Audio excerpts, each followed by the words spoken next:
Eu fico interessado em entender como que foi o processo para que existisse essa pressão popular para a abolição acontecer, entendeu? Uhum. Porque, obviamente, que era o certo a se fazer, né? Ninguém discute isso. Mas o como aconteceu, que para mim é interessante. Muita gente fica atribuindo, a princesa Isabel lá assinou o não Ou sei a o quê. pressão inglesa e tal, porque queria transformar os ex-escravos em consumidor, que é dírico, né? Mas muita gente fala isso. Mas, na verdade, é o seguinte, imagina... Esses dias eu estava conversando com os meus alunos. Imagina o seguinte, você nasce num país em que a paisagem é aquela. Você vê pessoas que são escravas e pessoas que são livres. Os escravos são parte da paisagem da coisa, então você vê aquilo. Então, a gente fazer um esforço de imaginação, né, de pensar isso, não era... Quer dizer, era o natural aquilo lá. Então as pessoas não passavam muito pela cabeça das pessoas que aquilo era errado, né? Demorou até isso começar a se espalhar, assim, pô, pensando bem, né? Uma pessoa ser dona da outra e tal. Então, é claro, a Bíblia dava muita... não que ela defendesse a escravidão, mas ela também não era contra, assim, não dizia, né, não se dizia frontalmente contra a escravidão. Tem escravo Então, quer na dizer, Bíblia, né? Tem escravidão na Bíblia. Tem um livro chamado Filemon, que é uma carta, né, que o Paulo escreve para um tal de Filemon sobre um escravo chamado Onésimo.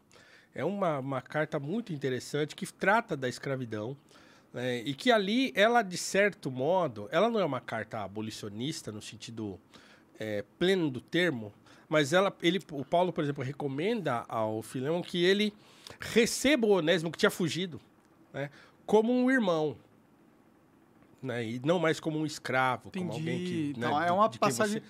Então, de certo modo, ele defende ali que essa relação escravo-senhor acabasse entre os dois, né, apesar do Filemon ainda continuar trabalhando para o Onésimo e tal. Então, tem lá um lance interessante de entender na carta. Mas, enfim, a Bíblia não tem nenhum momento que ela é abolicionista, assim, digamos assim, né? Então, claro que... explicitamente. Então, é claro que dava margem para as pessoas sustentarem a escravidão até usando o texto bíblico. Então, quer dizer, dentro do modelo mental que se tinha e da imaginação moral da época, então não era natural pensar que era errado você ter uma pessoa como sua serva sem ganhar salário. Sim. Então, imagina assim, né? Porque essa coisa do salário é moderna, certo? Então, quer dizer, antes era feudal, que era a mesma coisa, uma relação de servidão igual. Sim. Né? Antes do feudalismo era ainda pior.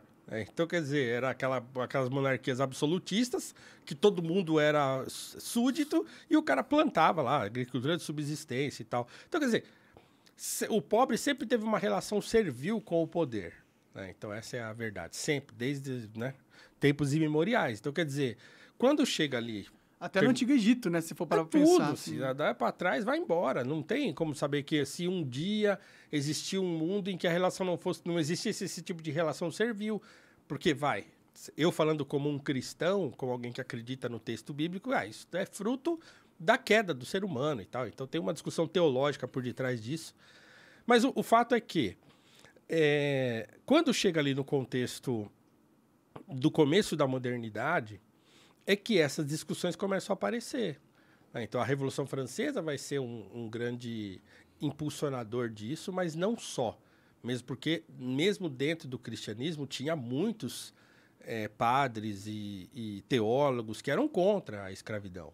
Então, sei lá, William Wilberforce, lá na Inglaterra, né, o John Wesley. Então, tem um monte de teólogos e padres e pastores e tal que vão lutar contra a escravidão, partindo do princípio que, não, todo mundo é igual, né, perante Deus e tal. Então, esse troço é errado. Mas o motor da modernidade vai ser a Revolução Francesa. Pode crer. Então, as pessoas começam a pensar nisso. Falam, pô, peraí, mas é verdade, né? Então, pô, todo mundo é livre, então não é certo que essa pessoa, né, trabalhe e que trabalhe para comer e que não tenha direito de nada, né? E seja uma espécie de prisioneiro desse. Então, aí começa a discussão acontecendo. E aí, como é que isso ganha a consciência das pessoas? Então, que é a pergunta que você fez, né? Então, o movimento abolicionista foi um troço tão genial e que veio pelas mãos do Rebouças, do José do Patrocínio, que era um jornalista negro genial também da época, do Joaquim Nabuco, que era um intelectual e filho de um político já, um sujeito já de classe alta, o Visconde de Toné, que era um outro também já aristocrata da época, mas que era um cara muito ligado às artes. O pai dele era um pintor, foi um pintor famoso aqui no Brasil e tal. Uma família francesa que veio para o Brasil. Ferreira de Menezes. Então, quer dizer, juntou lá um pessoal todo, né, mas encabeçado, sobretudo, por Nabuco, Rebouças e Patrocínio. Esses três foram a linha de frente do movimento abolicionista. Então, eles se conheceram, se juntaram e falaram, vamos fazer barulho desse troço. E vamos impulsionar a abolição. A primeira vez que o Rebouças tem que ele se dá conta de que era preciso lutar contra a escravidão, ele faz um registro no diário dele. Na verdade, assim, também não é querendo dizer que quando ele pensou nisso pela primeira vez, mas o primeiro registro que ele faz, e o Rebouças, ele tem diários dele volumosos e tal. Dá pra achar na internet essas paradas? Não dá. O volume do diário de textos reunidos, porque não é o diário, não são os diários todos, né? Então tem um volume dos diários dele que se acha em sebo por um preço absurdo. Às vezes aparece assim, né? Que absurdo. Isso aí tinha que estar na Wikipedia, sei lá. Exatamente. Tinha que ser disponível, mas não tem. O Agricultura Nacional, que é a obra dele sobre a reforma agrária e tal, e o pós-abolição, vai ser republicada agora. Acho que pela edição do Senado. Então, o fato é que esses caras... E o primeiro registro que ele faz no diário dele sobre isso é em 1867. Então, quer dizer, né? 15 tempão anos atrás. Antes, tempão atrás da abolição, antes da abolição. 20 anos antes, né? Então, que ele fala, olha, li os evangelhos de Lucas e Mateus e orei a Deus, né? E rezei pedindo para Deus me ajudar em como resolver o problema do elemento servil no Brasil. Então, ele faz esse registro no diário dele.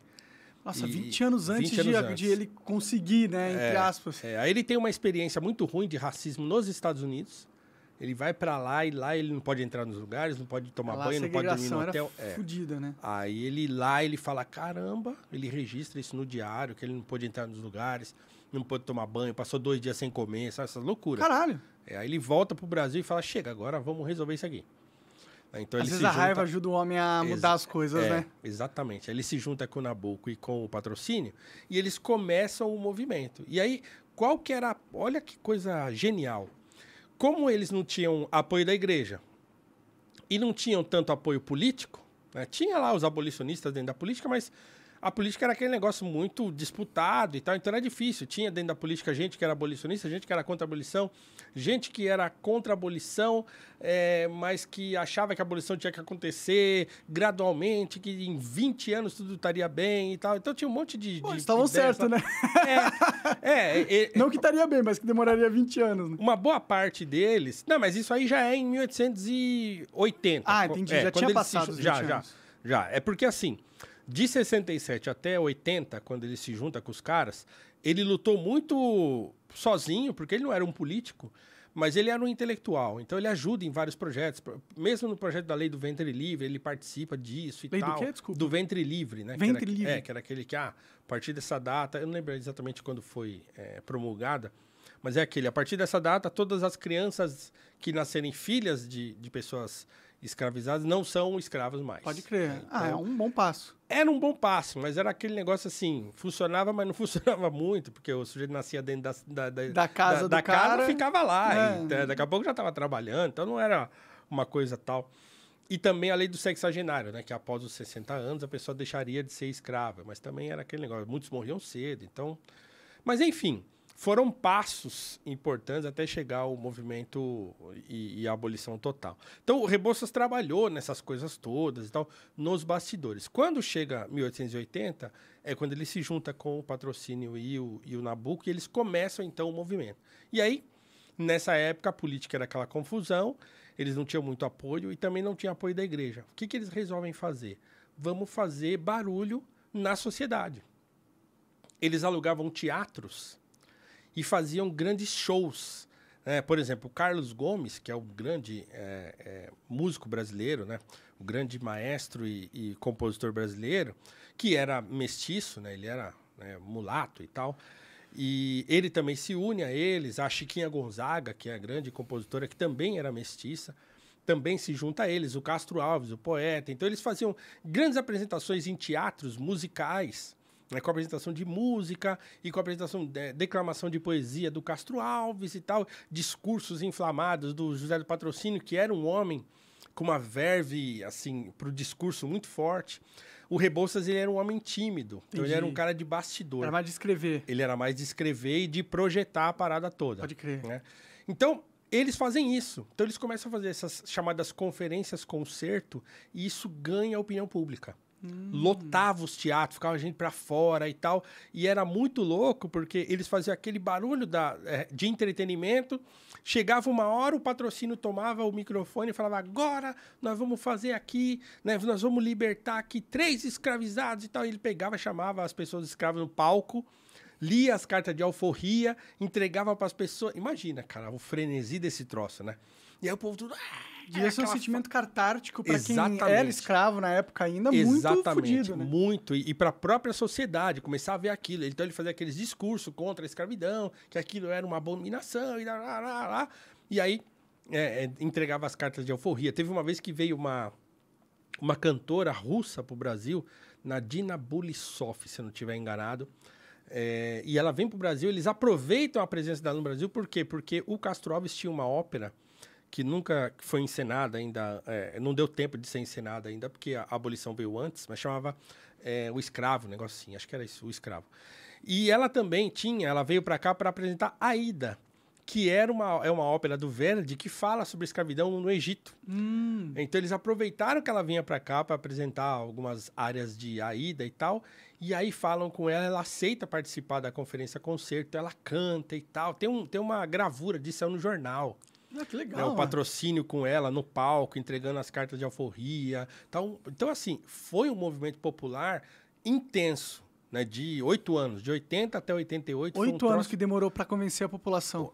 Sim. Eles demoraram 8 anos para fazer a abolição acontecer. Né? Sim. Mas essas conferências de concerto começaram a pegar, começou a encher, começau a lotar, eles começaram a fazer. E é engraçado, porque não tinha apoio, eles faziam sozinhos. Chegavam cedo no teatro, varriam tudo, eles mesmos varriam tudo, arrumavam tudo e tal, e pau. Né? E aí chegou uma hora que a coisa estava assim, né? Todo mundo, a sociedade já estava convencida que a escravidão era um troço errado, né? Que não dá mais para continuar. Aí começam a acontecer fugas das fazendas, né? Começam a fugir em massa, né? Escravos de fazendas. Muitos senhores começam também a entender o espírito abolicionista e começam também a libertar os seus escravos. Então o negócio começa a se espalhar. Que interessante isso, né? Interessante. É interessante para ver que não foi porra de nenhuma lei que causou realmente... A lei sacramentou uma coisa. Então, Sim. Você imagina o seguinte, que surge quilombos, né? Quilombos abolicionistas. Então, tem o quilombo do Leblon, que é hoje onde fica lá o bairro do Leblon, de burguês lá. Era um quilombo. Olha. Era um quilombo de um homem que tinha uma fábrica de bolsas, se eu não me engano. Eu não lembro o nome dele agora, mas ele era o cara que sustentava esse quilombo, né, e que, né, na verdade, o que criou esse quilombo lá no Leblon. Ele é um cara negro, imagino. Não era negro. E a própria princesa, a Dona Isabel, ela ajudou a sustentar esse quilombo. Tanto é que era um quilombo que ficava num lugar que tinha uma plantação de camélias. Então, a camélia se torna a flor da abolição, porque esse quilombo do Leblon era um lugar que tinha muitas camélias. Então, mostra uma camélia aí pra mim, mas continua, desculpa. Todo mundo que aparecia na rua com uma camélia na lapela, tal, o pessoal pensava, esse é abolicionista, tal. Então, a camélia acaba se tornando uma identificação do abolicionismo. É um símbolo, né? É um símbolo do abolicionismo. Né? Saquei. E aí, assim, tem aquela discussão a respeito da monarquia, o quanto ela contribuiu ou não para a abolição. O que eu costumo dizer é o seguinte... todo mundo que participou dentro das possibilidades que tinha. Então não dá para dizer, olha lá, uma flor bonita, olha lá a foto. Pra caralho. Aquela imagem ali é a imagem de um culto à Dona Isabel. Essa aí, de um culto à Dona Isabel. Olha lá, ela, uma foto dela lá, e as pessoas colocando camélias num altar, né, em homenagem a ela, lá a fila de gente e tal. Ela morreu velhinha, a Isabel, então. Ela morreu velhinha depois foram expulsos e tal, ela foi pra França, morreu velha. Pode crer. Nunca mais voltou pro Brasil, né, mas ela... Caralho, nunca mais, ela conseguiu fazer uma mudança, tipo, ajudou, né, um pouco. Foi expulsa e nunca mais voltou. A mãe dela ela ficou tão doente que ela morreu logo que chegou em Portugal. Eles saíram daqui, foram para Portugal. Quando chegou em Portugal, a mulher morreu de tristeza e desgosto, não aguentou e morreu. A mãe da Isabela.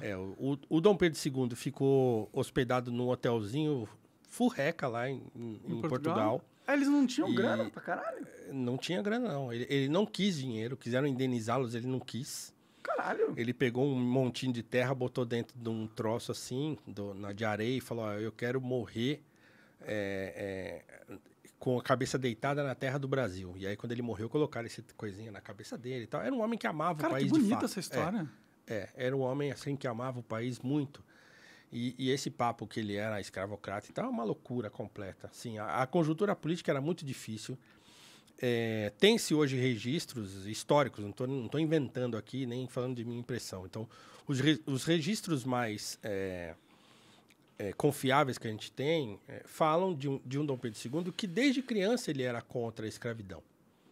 É que ele assume o trono cedo, com 15 anos. Então, imagina assim, que ele assume em 50, se eu não estou enganado, e a abolição acontece em 88. Então, quer dizer, ele tinha 15 anos. Quantos anos ele tinha quando a abolição aconteceu? Né? Uns 50 e pouco. Então, ele era jovem, né? Então, a primeira vez que ele se manifesta contra a escravidão publicamente, numa fala do trono, é entre 67 e 68. Então, quer dizer, ele era novinho pra caramba quando ele ia... E com 15 anos, você chega no poder, você não tem o poder de verdade, Exatamente. Né? Então, imagina quanto tempo demorou até as coisas começarem a vir pra mão dele de fato. Sim. Né? Porque tinha regência e tal, até as coisas começarem... Né? Ele fala, não, agora é comigo mesmo e eu sei o que eu tô fazendo e tal, né? Ficou ainda muito tempo gente ali tutelando ele, tentando controlar o que ele fazia, eu pensava. Mas sabe-se que ele assume o trono e liberta lá os escravos que eram os escravos pessoais dele, ele alforria todos. Legal. E aí tinha uns escravos chamados escravos da coroa, que era uma situação mais difícil, porque eram escravos que para você poder alforriar, você tinha que submeter a um projeto de lei, aquela coisa assim, como se fosse constitucional, tinha que fazer uma emenda à Constituição, uma burocracia desgraçada. E aí o que ele fazia? Ele pagava salário para esses escravos caras, e os filhos deles estudavam, ele bancava os estudos. Ele, não o Estado, ele bancava. Com o tesouro da monarquia. Com o dinheiro dele próprio. Sim. Né? E, então, assim, mas era muito difícil. E ele também tinha uma personalidade não dada a conflitos. Então, quer dizer, a gente sempre fica dessa. Demorou muito, foi o último país das Américas a acabar com a escravidão. Claro, foi. Poderia ter acontecido antes? Poderia. Ele demorou muito para tomar decisão? Demoraram. Então, a gente pode fazer essa crítica. Sim, mas você mesmo estava contando a história do engenheiro lá, qual que é o nome? Eu sou muito ruim com o nome. Rebouças. Do Rebouças. Sim, o Rebouças era amigo da família imperial. Sim, e ele foi para os Estados Unidos, ele estava acostumado com a rotina do Brasil, e ele foi para lá, e apesar dos Estados Unidos ter abolido mais rápido, o racismo lá era maior, pelo menos pela história que você me contou dele. Era muito pior do que no Brasil. Apesar de ele ter sofrido racismo aqui, ele registra...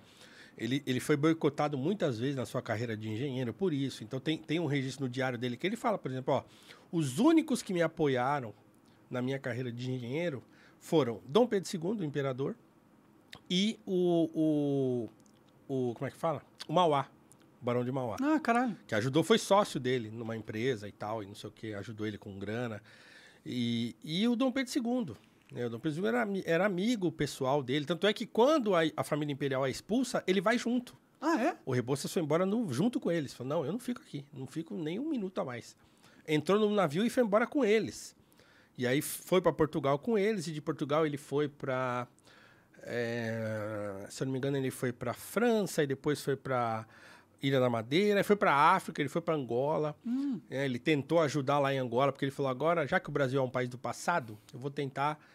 acabar com o regime, os escravistas que existem no continente africano. Pode crer. Ele vai para Angola, cara, é sério. E ele foi para Angola com essa intenção de ajudar a acabar com a escravidão lá, de construir um projeto lá com os governos de lá e tal. Ele foi nessa pira. Ele teve algum sucesso nisso? Não teve muito sucesso, né? Porque, né, lógico. É muito difícil, né? Mas aí ele se desilude muito com tudo e ele vai parar em Funchal, na Ilha da Madeira. Tem um bom vinho, inclusive, lá. O vinho da Ilha da Madeira. É muito bom. Um vinho que parece um licor. Então, ele vai para lá e lá ele morre. Então, ele vive lá alguns anos mais e começa a adoecer. Ele nunca mais volta ao Brasil, as pessoas oferecem emprego para ele aqui, ele não volta, o Estado oferece emprego para ele, público, ele fala, eu não vou pegar dinheiro desses caras, mas nunca que eu vou aceitar dinheiro desses caras, dos caras que acabaram com o país, né? Tem uma carta do Nabucco para ele, que o Nabucco falou assim, se você visse o que fizeram com o Brasil, porque o Nabucco ficou, e aí o Nabucco foi para os Estados Unidos, e aí de vez em quando vinha para o Brasil e tal. Então, ele ainda teve algum contato. O Rebouças foi embora e não teve mais. Mas ele manteve correspondência com muitas pessoas. O que fizeram com o Brasil? A República acabou com o Brasil, né? Como? Como acabou exatamente? Por exemplo, então, quer dizer, a primeira coisa que eles fizeram foi soterrar o projeto abolicionista. Então, quer dizer, a abolição aconteceu e tudo aquilo que existia para ser feito depois da abolição foi soterrar. Esqueceram aquilo. Entendi. Fora isso, eles começaram a implementar projetos eugenistas no Brasil. Então, quer dizer, a eugenia estava chegando, aquela ideia de eugenia e tal, né? De branqueamento da população e tal. Tudo isso começa na República, não começa na monarquia. Na monarquia. Começa na República. Então, o racismo que a gente conhece hoje no Brasil, ele é fruto da República. Ele não é fruto da escravidão. Você acaba de assistir um corte do Monarch Talks. Agradeço demais, mas se você quiser ver o vídeo na íntegra e acompanhar ao vivo todas as transmissões, você tem que ir lá no rumble.com/monarch para não perder nada. Segue a gente lá.